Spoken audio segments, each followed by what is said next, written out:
Support for Kalamazoo Lively Arts is provided by the Irving S. Gilmore Foundation. Watch Kalamazoo Lively Arts every Tuesday at 6 p.m. Next, let's watch Jan Cruzy explore Tonya Nielsen's studio and her mixed media work.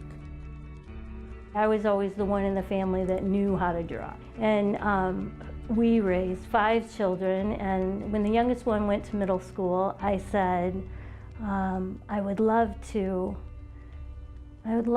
try this art thing instead of get a job, real job. And so I started in 2002 and started painting, and I took my first piece into a little shop in Vicksburg named Coco's, and she was very kind to me, and I'm sure they were rough and not very well done, but she took me, and I started there, and I started selling, and now almost 12 years later, it's just kind of bloomed. Okay, tell us how we get started here. Well, how I begin. I didn't know I was going to get dirty. I'm not going to now, am I? No, you're okay, not. All right. You're not. How you would begin to get the texture that you want is what I like to use is a piece of masonite that is not completely flat. Mm-hmm. I like it with what I call teeth. Texture. Right. Yeah. So this will hold the plaster. Okay. It will keep it from chipping off. So okay. I do basically.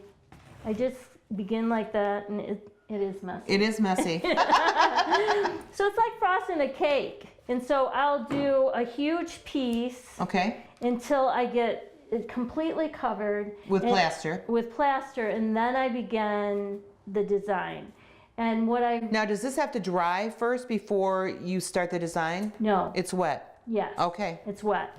The best way to describe my art would be hopefully it's alive. You know, I want people to be able to connect to not just the colors, but the shapes and the form. And what you don't see is underneath all of my paintings, I write. And so I write all different things, verses and what I'm thinking, or prayers. And so all of that's packed underneath. And then I put plaster down to cover all that. And after I begin the design, then, and I got the design down, I take my wedding ring off, which is kind of tight right now. I take it off, and every one of my paintings, somewhere, except a couple that I forgot, is I embed my wedding ring in. And then that's kind of my signature. Okay. And I know it's mine. Okay.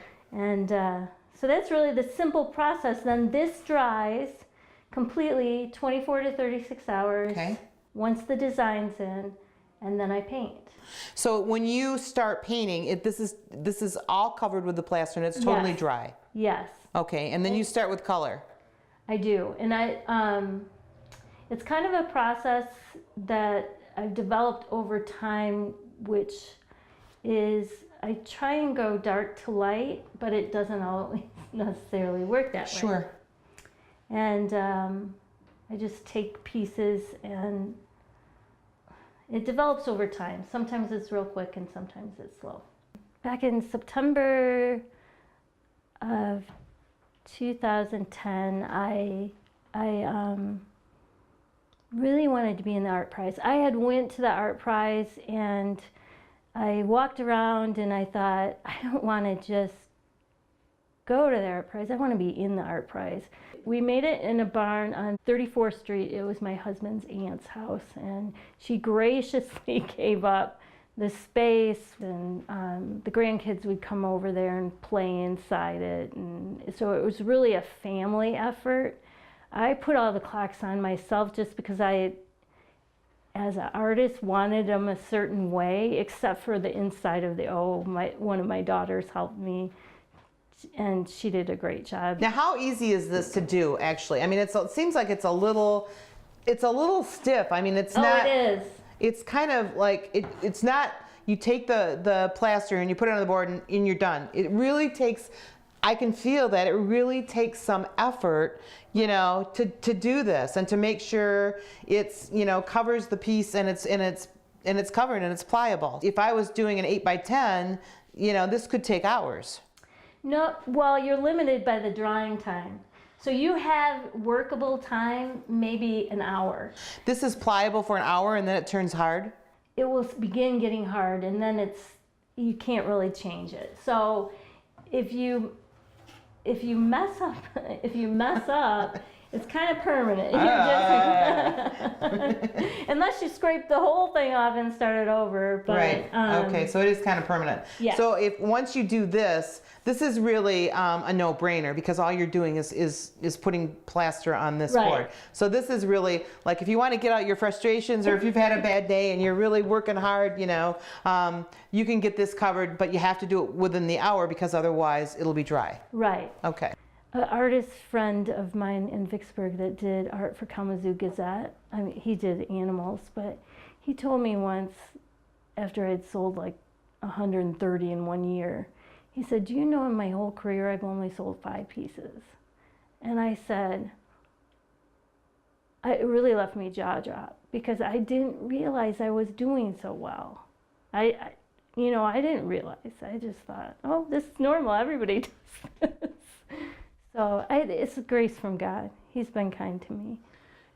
Jan, the most obvious question is, where did she get all these clocks? You know, it's funny, Friends, she put the word out what she wanted to do. She had it in her mind about what she wanted to do for Art Prize.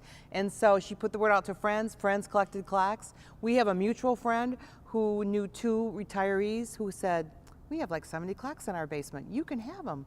So the friend took all the clocks and put them in boxes and shipped them over to Tonya's house, and that's really how it started. And then you have an Art Prize piece with thousands of clocks, all different shapes, sizes, and no 2 are alike, and that's what made the piece so unique. And what's up for her next? Well, she's going to be in Art Prize again. Maybe something to do with keys. She didn't want to get too specific, but Tonya Nielsen will definitely be seen again. Interesting. Collection of clocks, now maybe keys. All right, thank you very much for that story. Watch Kalamazoo Lively Arts every Tuesday at 6 p.m.